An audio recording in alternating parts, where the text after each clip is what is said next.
Hi everyone, welcome to On Air with the Artists with CreativityMuze TV and Innova. My name is Emily Correa, and I'm actually with one of my global ReverbNation winners around the world, Sami Sumner. How you doing? Hey, how's it going? Good, good. How are you? From London. Yeah. All the way from London, sunny London. Wonderful. So actually, you guys, when I started this contest, I now have over 100 winners. Sami was actually my first winner. I selected, like, oh my gosh. Like, his talent like stood out so much for me. His songwriting, lyricism, the potential of where you're gonna go next. So yeah, so love to know the story. How did you get into music, Sami? That really means a lot. Thank you so much. Honestly, that means everything because it's not every day you hear those kind of things. So I really do appreciate it.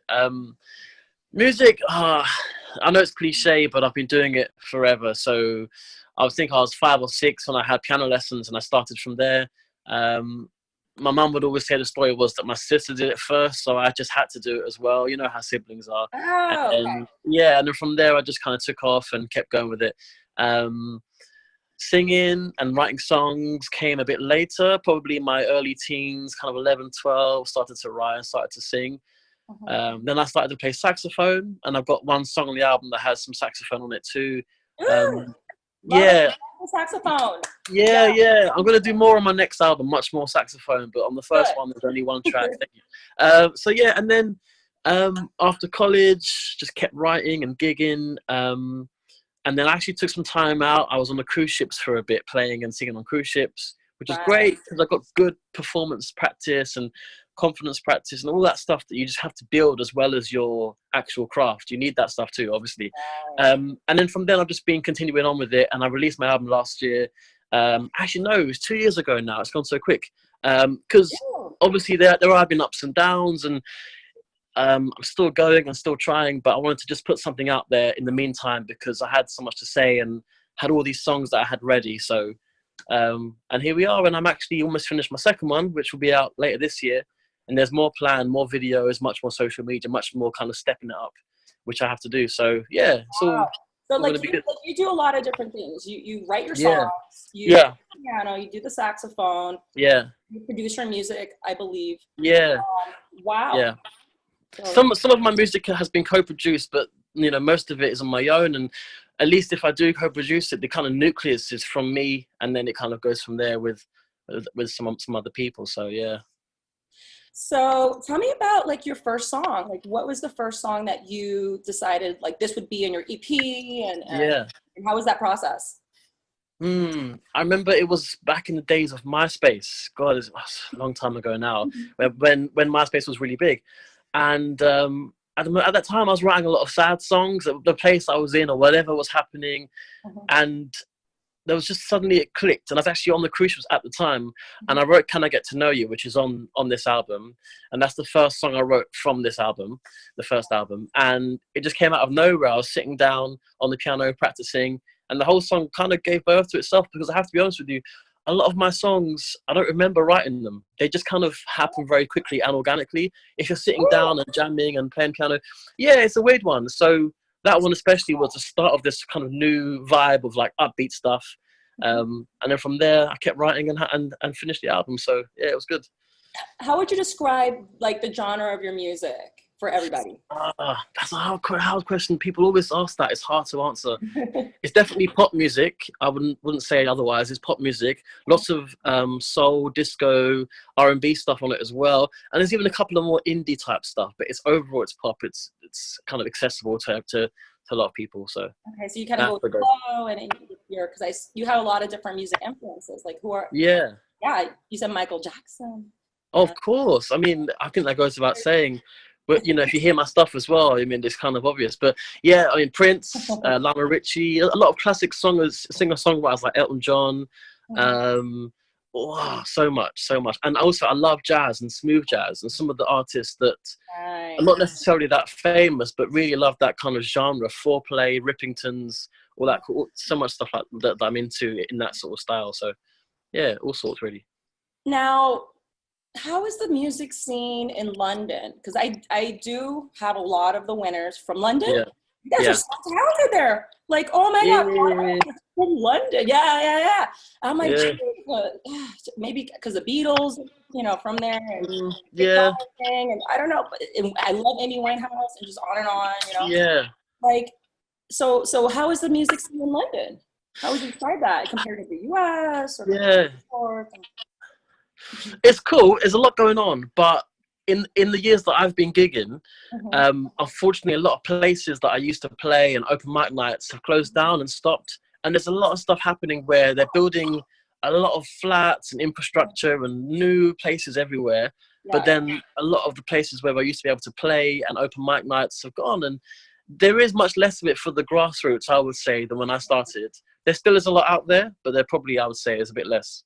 Oh, how long have you been in the industry? I never got to ask you that question.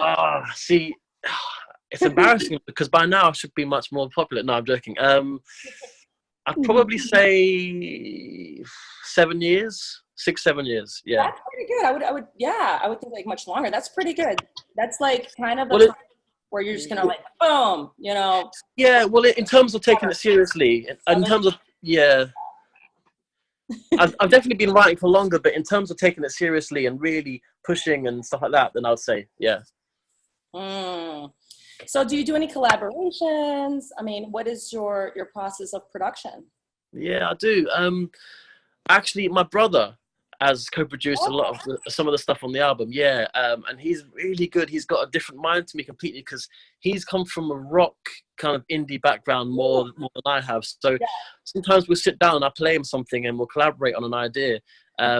Like the title track for the song, Hope It's Not Too Late, for the album, he co-wrote that and produced that, and it's a different style altogether. So that's really helped in terms of my overall production. There's a couple of people that I produce with and work with. You wouldn't know them. They're not necessarily famous or popular right now, but they are like me in South London and kind of doing it. So, but a lot of it is my own as well. So like, what are your plans like with your music in the next 5 years or maybe the next year, 2019? Like, do you have any, you said your CD's coming out. So yeah, my first album came out 2 years ago. Yeah, CD everywhere, Spotify, Amazon, Deezer, iTunes, Apple Music, everything. It's on everything. At first I was doing quite well. Yeah, there was some interest there, but the second one's almost finished and that'll be released soon. And I plan to do another really good music video, and then lots and lots of fly on the wall kind of YouTube stuff. I need to really get into that properly. So watch this space. I'll be doing lots of that. Some of it will be here, I'm sure. Some of it will be in studios and in other locations. So there's a lot of that to come from me. So when you think of the industry, what are like 3 keys to success? Yeah. From your personal experience with someone who is like new in the industry, or maybe they're 2 years in, because it's really kind of chaotic right now. Yeah. And so what are the 3 keys you would give to someone to, pursue the industry? Yeah, I mean, it goes without saying that the first one I'd say is confidence. But confidence is something that you can actually fake it to a degree, because not everybody has it. And if you are struggling with yourself and how you're coming across, sometimes if you fake it, the other people listening to you or meeting you don't know the difference. And that's a key part. And then eventually, as you do it more and more and more, that confidence will become a habit and it will become natural. That's something I'll definitely go by. I think that's pretty healthy. Yeah. You have to be positive. You just have to.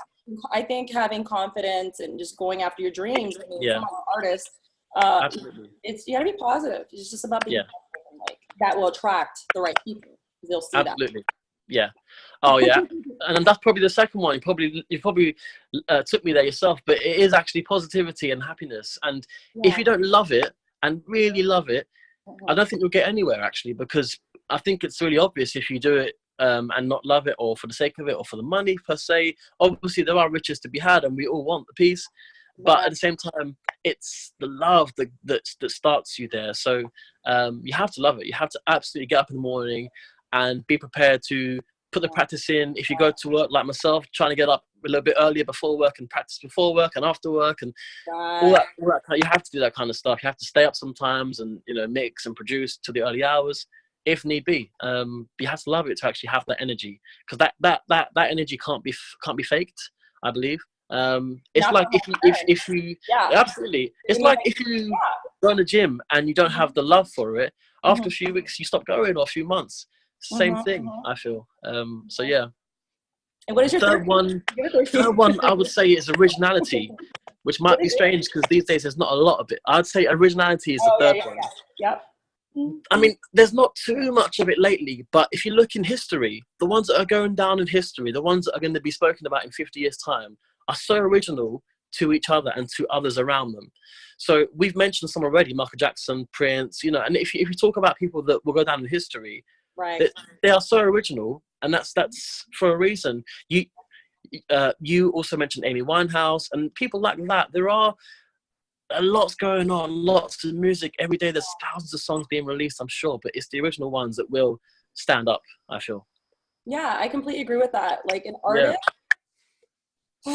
you can't just, I mean, you got to think about not commercialism, but you have to think about what the audience wants in a way. But as an artist, you have your own voice, and you have to share your soul. You got to share your mindset. You got to share your ideas, and you got to also have your own branding and your stage presence style. You just can't like you need to really express yourself as an artist. And people get confused with that. They get too into commercialism, or they have to be completely pop and they have to look a certain way.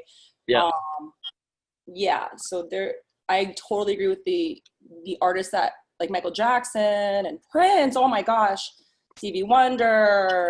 Oh, of course, George Michael. And all their artists. They all are known for who they are, for them, for their branding. They're not trying to be someone else. No, because everyone else is already taken. So, absolutely. Completely agree with that. So, where do you feel like your legacy is? Like, obviously, this is your life path, what you want to do. Like, what do you want your fans to remember about you at the end of your career? When you go, two things really, as I'm being truthful, is that music that made people happy and music that made a difference in some sort of social capacity in terms of feeling good about yourself, positivity, affecting a good change in people, but most certainly make people that, you know, music that made people happy. As a songwriter, I want to be immortal as well, and I want my music to be remembered in the future and after I'm dead, and I think everybody does, but definitely that happiness in people's lives. Wonderful. And I think you're going to play something as well. You're going, think you're going to sing or play something for us. So excited for that. So I'm going to play Never Be the Same. It's on the debut album, which is out. This was my single. I made a music video to this. It's on YouTube. It's everywhere. So yeah, this is Never Be the Same. I'll play a verse and the chorus.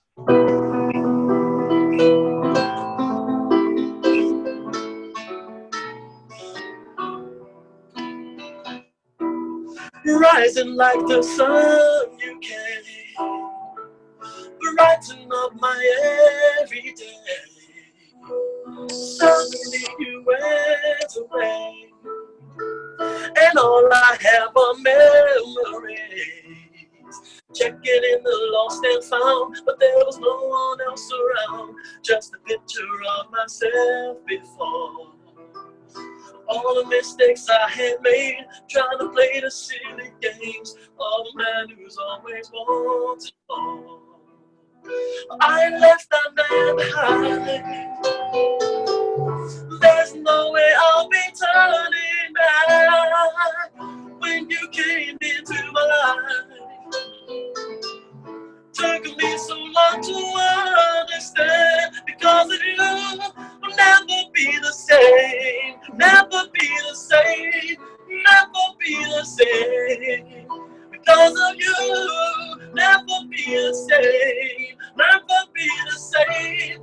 Never be the same. Yeah. Oh, never be the same. Yay. I thought I was jamming out with you.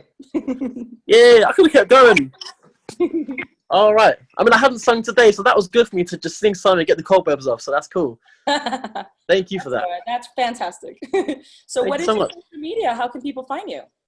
So everything is just my name, just Sami Sumner on Instagram. On Facebook, it's Sami Sumner Music because that was taken somehow, but I don't know. SamiSumner.com. Everything is there, well, as a hub, obviously. And then on YouTube, it's the same, just Sami Sumner.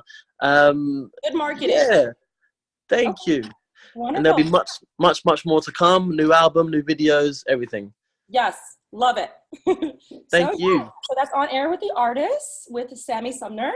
And you guys check out the interview, check out the other interviews, check out his stuff, get his new CD coming out as well. Okay? Yeah. And check out the first one. It's still fresh to go. Good stuff. Yeah, very jazzy. Thank you. Thank you. Right. So talk to you later. Bye. Thanks, Emily. Take care. Nice to see you. Bye-bye. Bye-bye.